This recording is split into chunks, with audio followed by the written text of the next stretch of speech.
Shalom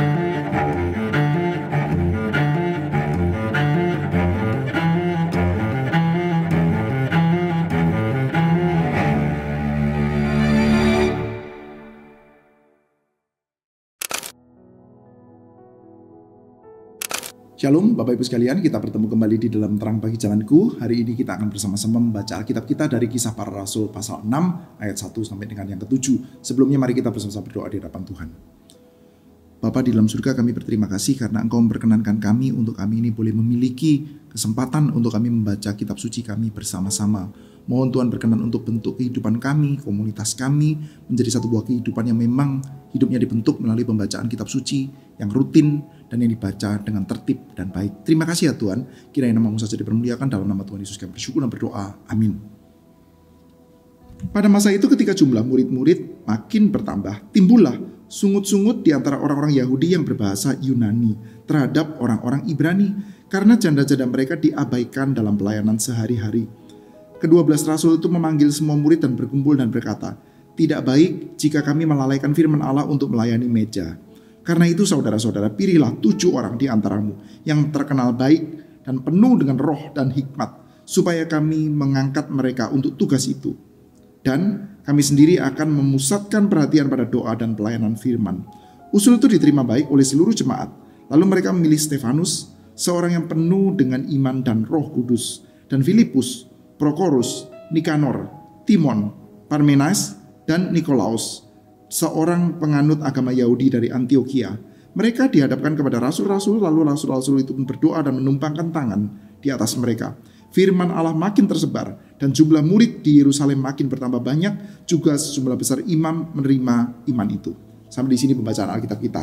Ya saudara-saudara sekalian, kita sudah melihat ya bahwa ketika Roh Kudus itu bekerja, maka dia akan menggerakkan dan pekerjaannya menjadi satu buah pekerjaan yang besar. Banyak diantaranya bisa kita sikapi, bisa kita komentari dengan gairah yang besar ya. Kita senang, kita mendapati ketika Roh Kudus bekerja, lalu rasul-rasul itu berbicara di dalam banyak bahasa, dan setelah itu Petrus menjelaskan, lalu ketika Roh Kudus bekerja, maka hari itu jumlah mereka bertambah banyak saudara. Dari 120 orang lalu menjadi 3.000 orang, jumlah mereka bertambah saudara. Kita dari sini sudah bisa melihat ya, teks-teks seperti ini bisa kita baca dengan penuh gairah. Kita bisa sangat senang sudah dengan teks-teks seperti ini sudah. Tetapi sudah kita perlu mengingat ya bahwa ketika Roh Kudus bekerja di antara umatnya, dia bekerja di dalam gereja, kita itu tidak dijadikan penonton yang bisa menonton dengan sukacita. Kadang-kadang saudara ada mentalitas orang saudara yang bergereja di dalam satu buah gereja yang mana di dalamnya kita melihat pekerjaan Tuhan yang banyak. Kadang-kadang jemaat itu bisa bergerak atau hidup sebagai penonton. Anda berada dalam satu buah gereja yang baik. Anda punya banyak pahlawan-pahlawan di dalam gereja Anda, yaitu orang-orang yang hebat ya, pendeta-pendeta yang hebat kah, penatua-penatua yang hebat kah, dan akhirnya gereja Anda pun juga memiliki banyak program yang bagus-bagus ya, yang gegap gempita sudah. Dan kita sudah sebagai jemaat sudah kita nonton. Kadang-kadang kita bayar tiket sudah, kita memberikan persembahan gitu ya. Kita nonton seperti kayak orang yang bayar tiket, memberikan persembahan berpuluhan, lalu kita nonton saja. Kita menonton sambil bertepuk tangan. Wih, gereja saya bagus ya. Wah, hebat ya. Hamba Tuhan saya itu hebat ya. Kita kadang-kadang bahkan ya bisa membandingkan hamba Tuhan gereja kita dengan hamba Tuhan gereja lain lah, atau program-program kita dengan program-program gereja lain lah, menunjukkan bahwa betapa Tuhan memberkati gereja saya. Betapa Tuhan bekerja di antara gereja kita, Saudara. Saudara, ini adalah satu buah mentalitas saudara yang tidak kita dapati di dalam Kisah Para Rasul saudara. Kalau kita dapati dalam bagian ini kita melihat ya bahwa memang Roh Kudus ketika bekerja dengan hebatnya, kalau kita tonton saudara, kalau kita lihat, kita memang akan bisa bertepuk tangan dengan penuh gairah saudara. Tetapi kita mesti ingat bahwa ketika Roh Kudus bekerja dengan hebatnya, kita itu tidak dijadikan penonton saudara. Kita mendapati ketika kita terlibat di dalamnya, maka akan ada banyak sekali pergumulan-pergumulan saudara. Dan kita tahu saudara bahwa terkadang ya, hidup itu bisa terseret masuk ke dalam kesulitan yang begitu rumitnya karena pergumulan-pergumulan baru yang muncul karena Roh Kudus itu bekerja dengan hebat. Dia tidak bekerja sebagai angin sepoi-sepoi yang jinak saja di dalam hati kita. Ketika dia bekerja, dia memberikan satu buah perasaan tentram di hati. Ada Roh Kudus di hatiku, ada penghiburan yang besar di hatiku. Well, mungkin itu termasuk salah satu bagian, saudara. Tetapi tidak berhenti sampai di sana, saudara. Karena ketika Roh itu bekerja, dia akan bekerja dengan hebatnya. Dan kita bisa melihat, saudara. Saudara coba bayangkan saja, saudara. Dari 120 orang, ya murid-murid yang pertama-tama berkumpul setelah kenaikan Yesus, lalu menjadi 3.000 orang. Lalu jumlah mereka makin lama makin bertambah banyak, makin bertambah banyak. Maka kita bisa membayangkan, saudara, apa yang akan terjadi di antara mereka, saudara. Dan mereka ini, saudara, bukan sekedar jumlah mereka menjadi bertambah banyak, saudara, tapi jumlah mereka bertambah banyak dengan satu buah gaya hidup tertentu, yaitu mereka punya gaya hidup di mana mereka itu hidup seperti satu buah keluarga, sudah. Ada di antara mereka yang berkumpul, mereka menjual rumahnya, menjual hartanya, mereka share kepemilikan mereka kepada banyak orang, sudah, untuk dinikmati bersama-sama. Sehingga di antara mereka tidak ada orang yang kekurangan, sudah. Itu adalah gaya hidup mereka. Jadi, sudah perhatikan dua hal ya. Yang pertama, mereka berkembang dengan sangat cepat. Roh Kudus bekerja dengan begitu hebatnya, dan melalui mereka, maka mereka berkembang dengan sangat cepat. Dan yang kedua, mereka yang berkembang secara sangat cepat itu mereka hidup sebagai satu buah keluarga yang baru, sudah. Seperti satu buah komunitas baru. Tuhan itu seperti kayak melahirkan satu buah entitas baru gitu. Oleh karena itu ya, rasul-rasul ketika itu mereka memikirkan untuk harus Yudas Iskariot digantikan, ganti Matias gitu ya. Kita tahu sudah di dalam sebelumnya kita sudah sama-sama bicarakan sudah. Kita seperti kayak melihat entitas yang baru, Israel yang baru sebagai satu buah keluarga Tuhan yang baru sudah. Nah, maka sudah kita akan bertemu dengan kesulitan tersendiri sudah. Di satu sisi menangani dari 120 jadi 3.000 dan terus bertambah, lalu jadi 5.000 sudah, dan terus bertambah itu sudah. Kita mendapati ini keadaan yang tidak mudah loh. Menangani 120 orang dengan menangani 3.000 dan menangani 5.000 orang itu kan satu hal yang sama sekali tidak sama, sudah. Ya, ada hal yang samanya, tapi sistemnya dan lain sebagainya, pengaturan itu kan sangat tidak mudah, sudah. Apalagi sudah, mereka itu ada kumpulan 3.000 orang, 5.000 orang yang hidup dengan cara yang sangat spesifik, yaitu mereka hidup sebagai satu buah keluarga. Nah, ini tidak mudah, sudah. Sudah, gini. Maksudnya, andai ya, saya ini di dalam rumah saya, ini contoh omong kosong, sudah. Saya saat ini sudah punya istri dan punya 2 orang anak. Terus misalkan sudah, Tuhan memberkati saya, memang betul-betul karena berkat Tuhan. Lalu kami itu punya anak lagi, punya anak lagi, punya anak lagi, sudah. Lalu intinya saya dan istri saya melahirkan beberapa lagi anak, lalu kami adopsi, lalu macam-macam lah. Pokoknya dalam waktu yang tidak terlalu lama, anak kami itu misalkan ya jadi 30. Kan repot ya, sudah ya. Repot. Satu buah keluarga, anaknya 2, lalu dalam waktu yang cukup singkat jadi 30 sudah. Ngurusin 2 orang anak dengan ngurusin 30 orang anak sebagai satu buah keluarga, itu masalahnya ribet, sudah. Berbeda ya dengan misalkan saudara punya jemaat gereja. Jemaat dalam gereja Anda itu tadinya 60 orang gitu ya. Misalkan ya, dalam jemaat gereja Anda itu 60 orang. Lalu karena pekerjaannya rajin dan lain sebagainya, gerejanya bekerja dengan baik, sudah. Lalu bertumbuh, sudah. Dari 60 orang jadi 300. 5 kali lipat misalkan, dari 60 jadi 300. Itu kan banyak sekali, sudah. Tetapi sudah tidak sekompleks dengan kalau kita ngomongkan tentang keluarga, sudah. Gereja, oke, jemaatnya bertambah, sudah. Yang harus ditambah apanya? Kursinya harus ditambah. Mungkin gedungnya diperbesar sedikit. Mungkin kita cari loudspeaker yang lebih bagus sehingga khotbah lebih bisa terdengar.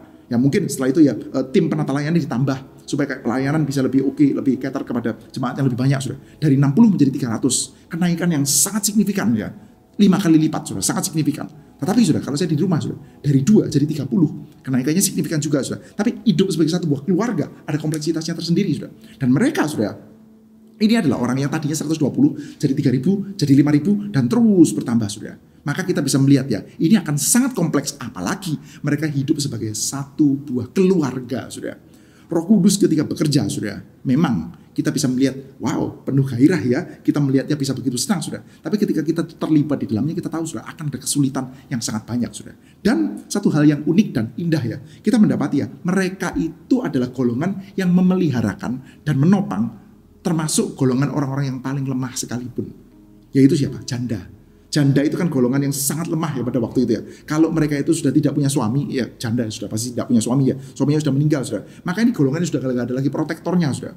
Siapa yang bisa melindungi mereka? Ini kondisinya mereka sangat vulnerable, sudah. Tetapi sudah, ketika mereka masuk dalam komunitas umat Tuhan, mereka akan terperhatikan, sudah. Dan fakta di dalam Kisah Rasul pasal 6 ini kita mendapati ya bahwa urusan janda ini diperhatikan secara sangat serius, sudah.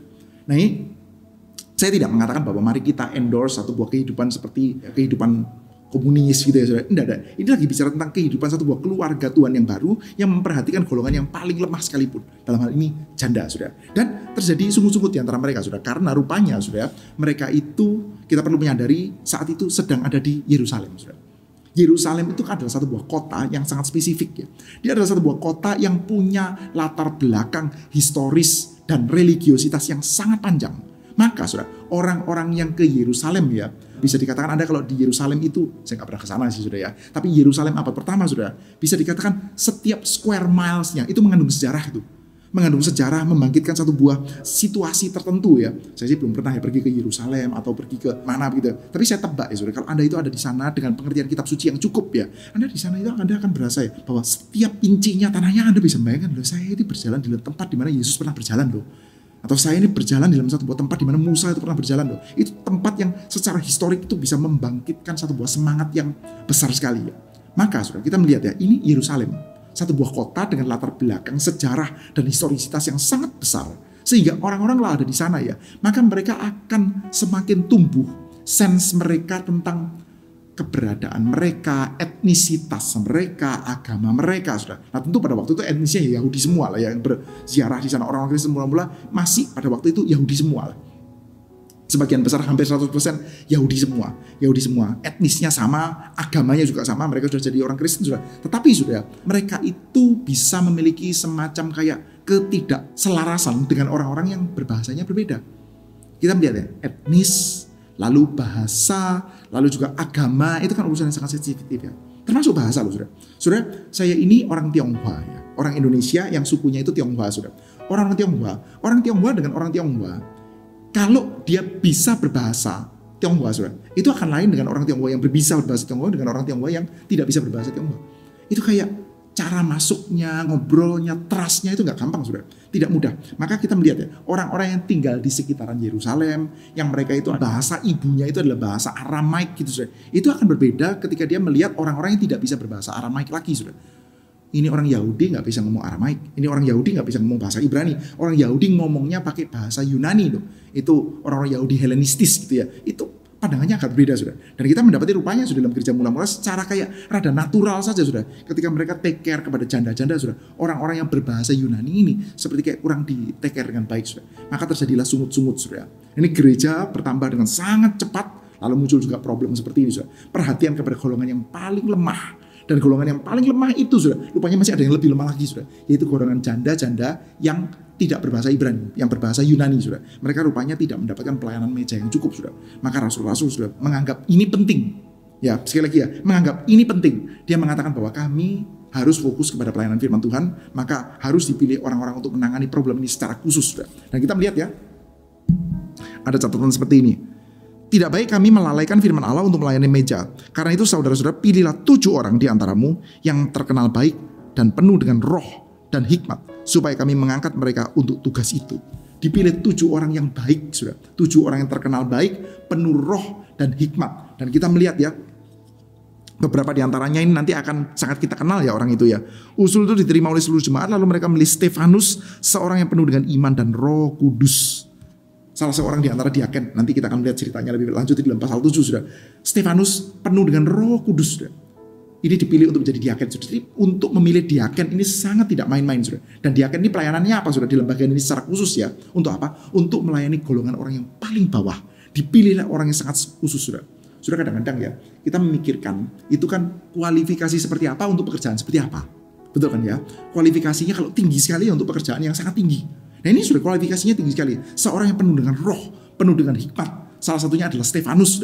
Dan Stefanusnya adalah orang yang penuh dengan Roh Kudus. Nanti kita juga melihat ya, salah satunya yang sangat terkenal itu Filipus. Sudah. Filipus yang memberitakan Injil kepada sida-sida di Ethiopia. Sudah. Kualifikasinya tinggi sekali. Sudah. Untuk apa? Sudah. Untuk terutama melayani para janda.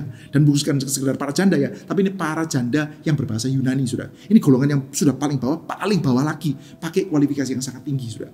Gereja sudah memang akan memperhatikan golongan orang-orang seperti ini sudah. Ketika Roh Kudus bekerja dengan hebatnya, kita mesti ingat ya, salah satu kekuatan kuasa besar dari Tuhan kita sudah adalah perhatian kepada golongan yang paling lemah seperti ini sudah. Dan kita melihat ya, catatannya kenapa rasul-rasul itu harus memilih orang-orang seperti ini sudah, dan mereka sendiri sudah harus melakukan pekerjaan yang lain karena ada ini. Usul itu diterima baik oleh seluruh jemaat ya, lalu mereka memilih itu. Mereka dihadapkan kepada rasul-rasul, lalu rasul-rasul itu pun berdoa dan menumpangkan tangan di atas mereka. Karena apa saudara? Karena rasul-rasul itu mengatakan tidak baik kami melalaikan firman Allah untuk melayani meja. Jadi saudara, mereka memfokuskan ya, para rasul itu untuk melayani firman Allah. Ada pelayanan firman Allah dan ada pelayanan doa. Itu adalah urusan utamanya para rasul saudara. Maka kita mendapati ya, gereja memperhatikan urusan diakonia baik nggak? Baik, harus saudara. Memperhatikan urusan orang-orang yang paling kecil, orang yang lemah, yang tidak terperhatikan, harus nggak? Harus, baik. Tetapi saudara, rasul-rasul itu tetap harus ada yang memfokuskan untuk pelayanan firman Allah. pelayanan firman Allah, pelayanan doa itu harus dikhususkan. Bukan berarti kalau Anda bukan rasul, Anda tidak perlu konsentrasi terhadap doa. Anda kalau tidak rasul, Anda atau bukan pendeta, gitu ya, bukan pejabat resmi gereja, Anda boleh mengabaikan hal itu. Bukan, saudara. Tetapi saudara, memang gereja itu akan memfokuskan orang-orang tertentu untuk berada dalam pelayanan firman dan pelayanan doa, saudara. Maka ini juga menjadi hal yang tidak boleh diabaikan sama sekali, saudara. Orang-orang yang melayani dalam gereja, kadang-kadang ya gereja zaman sekarang itu seperti kayak melihat keduanya itu sebagai satu buah pilihan. Di dalam bagian ini kita melihat jadi dua-duanya itu bukan pilihan, saudara. Dua-duanya mesti dilakukan. Di satu sisi, saudara, rasul-rasul itu pelayanannya adalah pelayanan firman Tuhan. Pelayanannya adalah pelayanan doa. Di sisi yang lain, saudara, mereka ini sudah memilih orang-orang yang sangat baik, 7 orang diantaranya yang penuh hikmat, penuh roh untuk melayani orang yang paling lemah. Kadang-kadang gereja zaman sekarang kan gini, saudara. Kita mesti pelayanan firman Tuhan. Gereja itu bukan lembaga sosial. Nah, tekanannya seperti itu ya. Gereja itu bukan lembaga sosial. Gereja itu bukan lembaga amal. Maka kalau kamu ke gereja untuk apa? Untuk dengarkan firman Tuhan. Kamu ke gereja untuk mendapatkan pelayanan sakramen. Dan memang betul ya. Tapi di sisi yang lain sudah ada gereja yang mengatakan bahwa firman Tuhan tapi kosong. Gak ada aplikasinya, tidak mendarat. Sakramen-sakramen tapi tidak peduli kepada orang lemah. Nih gereja kita nih bos. Perhatian kepada orang-orang yang lemah, perhatian kepada orang-orang miskin, melakukan pekerjaan sosial dan lain sebagainya. Kita sangat peduli pada itu. Itu yang dilakukan oleh Tuhan Yesus. Nah, dalam bagian ini kita melihat sudah, nggak ada yang dipilih sudah. Dua-duanya itu harus dilakukan sudah. Di satu sisi golongan yang lemah, lebih lemah lagi dicarikan orang-orang yang paling memenuhi syarat, yang penuh kualifikasi sudah, penuh dengan hikmat, penuh dengan roh untuk melayani mereka. Tapi di sisi yang lain sudah, kenapa itu dilakukan? Karena rasul-rasul harus berfokus kepada pelayanan firman Tuhan, kepada pelayanan doa sudah. Selanjutnya ya. Firman Allah makin tersebar dan jumlah murid di Yerusalem makin bertambah banyak. Juga sejumlah besar imam menerima iman itu. Nah, kita mendapatkan catatan sudah. Setelah itu mereka lakukan sudah, maka jumlah mereka semakin diberkati Tuhan. Jumlahnya makin banyak. Dan ada catatan khusus sudah. Ada imam-imam juga sudah. Sejumlah besar imam yang akhirnya juga percaya kepada iman itu. Saudara, ini Yerusalem sudah. Yerusalem itu ada bait suci Yerusalem ya. Dan bait suci Yerusalem itu ya kelompok paling berkepentingan dengan bait suci Yerusalem ya. Ya imam. Imam itu hal yang paling utama buat mereka ya bait suci Yerusalem sudah. Tapi sekarang sudah banyak imam-imam yang harusnya beroperasinya di bait suci Yerusalem, mereka justru percaya kepada golongan ini. Maka kita melihat sudah bahwa ketika Roh Kudus bekerja, itu dia mengerjakan hal yang besar sekali sudah. Gak heran sudah, satu pasal setelahnya kita mendapati ya bahwa Yerusalem akhirnya tidak bisa tinggal diam sudah. Gak bisa tinggal diam. Ini mereka ini bukan sekedar menjadi semacam kayak saingan ya. Bahkan para imamnya pun tertarik sudah untuk akhirnya bergabung di dalam Kristianitas seperti ini sudah. Yaitu golongan iman seperti apa? Iman yang memberitakan firman pengajaran para rasul dengan sangat sehat. Tapi juga pada saat yang bersamaan memperhatikan orang-orang yang paling lemah sudah. Dan hal itu menarik banyak orang termasuk para imam sudah. Nanti sudah dalam pasal 7 kita akan mendapati sudah mulai terjadi penganiayaan. Pertama dimulai dengan Stefanus. Lalu setelah itu penganiayaan besar sehingga mereka semua akan tercerai-berai sudah. Nah tapi sudah kita melihat ya sekali lagi ya, ketika Roh Kudus bekerja, kita akan dipenuhi dengan kuasa. Ketika kuasa itu datang kepada kita, Roh itu tidak jinak, tidak membiarkan kita untuk menjadi sekedar penonton. Lihat, hebat ya gerejaku, atau hebat ya gereja itu. Tapi kita dipanggil untuk terlibat. Kita akan masuk ke dalam areal-areal yang mungkin tidak nyaman, yang kita juga tidak siap. Dari 120 jadi 3000, kita tidak siap. Menjadi hidup sebagai satu buah keluarga, kita tidak siap. Kita harus deal dengan orang-orang yang berbahasanya berbeda. Kita mungkin juga masih punya prejudis ya dengan orang-orang itu sudah. Kita tetap deal dengan mereka dan memperhatikan mereka sudah. Tapi dengan demikian ya kita mendapat ya firman Allah makin tersebar. Maka sudah hari ini saya ingin mengajak kita untuk menaikkan 3 pokok doa. Hari ini pokok doanya 3 sudah. Yang pertama saya mengajak kita untuk bersama-sama berdoa. Mari kita berdoa untuk Tuhan. Kiranya dia mengaruniakan Roh Kudus yang bekerja dengan hebatnya dan kita dipersiapkan untuk siap, tidak sekedar menjadi penonton. Ketika Roh Kudus bekerja dengan hebatnya, kita siap untuk ketika dia bekerja dengan penuh kuasa, maka mungkin kita akan dibawa masuk ke dalam areal-areal pelayanan yang tidak nyaman untuk kita. Kedua, saudara, mari kita bersama-sama berdoa kiranya pelayanan diakonia, pelayanan meja menjadi satu pelayanan juga diperhatikan. Di dalam gereja ada orang-orang yang lemah, orang-orang yang terpinggirkan, orang yang tidak terperhatikan, itu juga bisa terperhatikan dengan baik. Lalu yang ketiga, saudara, kita juga berdoa kiranya gereja Tuhan tetap akan fokus kepada pelayanan firman Tuhan dan doa. Baik, rekan-rekan sekalian, kita bertemu kembali dalam Terang Bagi Jalanku episode selanjutnya. Tuhan berkati setiap kita, terpujilah Tuhan.